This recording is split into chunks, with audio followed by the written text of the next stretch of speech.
Hi, Nancy Caroline here, teaching a half updo. This is a pretty generic style that most people want when they get a half updo. This is an easy one to learn, and if you can do this, you can put anyone's hair up. I already pre-curled her. She's got a little bit of crimping at the root, not necessary for this look. We're going to use that for some future looks. But she's already curled. We're going to put some teasing in the crown. Now, a lot of people don't want a ton of volume now. They'll specifically say they want volume if they want volume. I'm going to go part ear to ear. And I'm going to be utilizing a lot in this crown. So, you know, kind of keeping, you know, less hair in the front.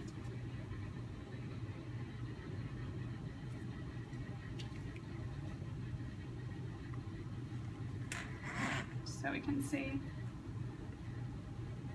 there's my part. And either pin this out of the way or twist it. I like to twist it because I don't want to take away all that curl that I just did, but sometimes hair doesn't cooperate, so you have to clip it. Going back to this section, just below the crown, I'm going to start my tease. And really, the teasing is to hold the bobby pins. We're not creating a bump it. We just want this super soft, super loose, easy, you know, easy look and very pretty. So that looks like it's enough to hold some bobby pins.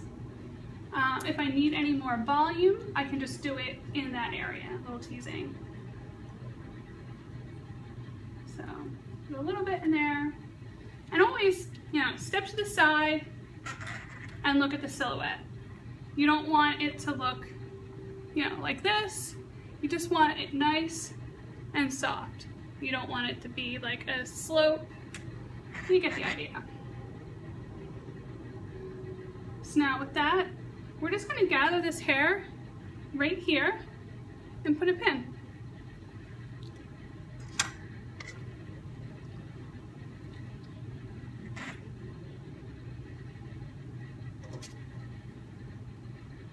Most of my clients want very soft looking hair. My portfolio is pretty much that, so that's why they choose me.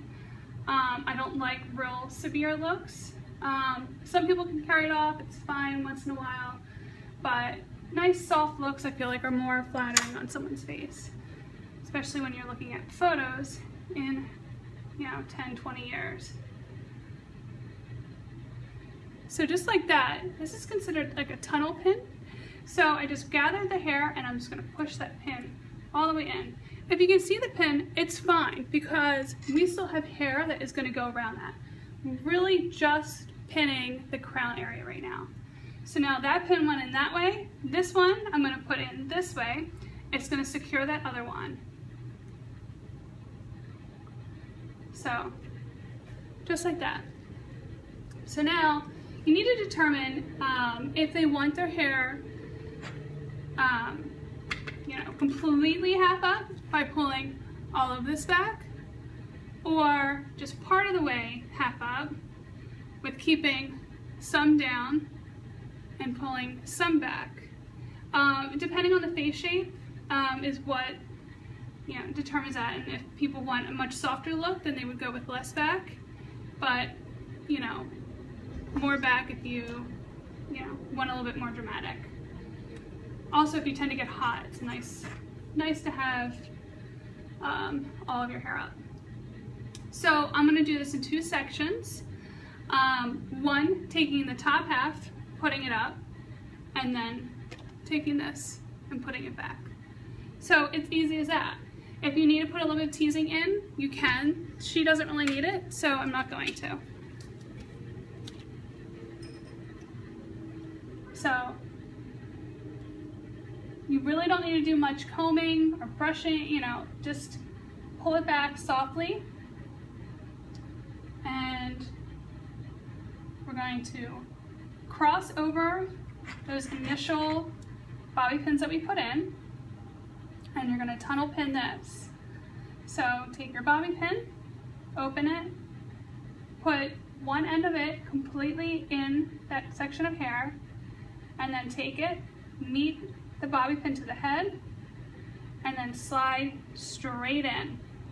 Now that's locking into all the teasing, not necessarily locking into those other two pins that are there, but now that section has completely hid those pins. Now I work back, back and forth. So now I'm going to go over to this side of her hair. Now before we curled her hair, we already determined where her part is. In this look, she is wearing a part. Most of the time, people wear a part with a half up style. If not, then you would pull the front back first and then do the sides. So do this the same way, and you're doing a little bit of a twist as you pull it back. And so now you're going to pin this just under the section that you did last. That way it hides all of the pins. And do the same thing, a tunnel pin in there. And then if anything is showing, first off, we still have more hair to pull back, so you don't have to worry about that. But we can use some of the straight pins and just pull some of this hair and it will hide everything. So now, this is a little bit messy. That's fine. We want messy. If it's too messy, if it's too many flyaways, I take the tail end of this and we'll bring some hair up, push some hair down, whatever is needed to be. And so you can see the silhouette of that, nice and flattering. Isn't she gorgeous?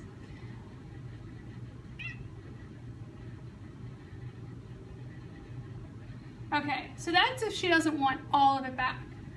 And then if she wants it all back in the front, simply just take that last bit of section, not usually going behind the ear. That'll determine when you pull it back to see if it looks okay. Just a little bit.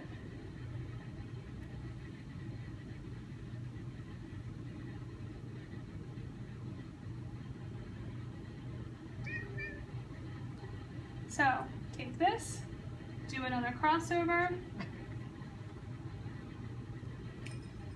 Again, pulling it up to hide it underneath the section. Tunnel pin, straight in. And same thing over here. Take this, over, behind. You can even use the tail to lift up that hair, get it underneath.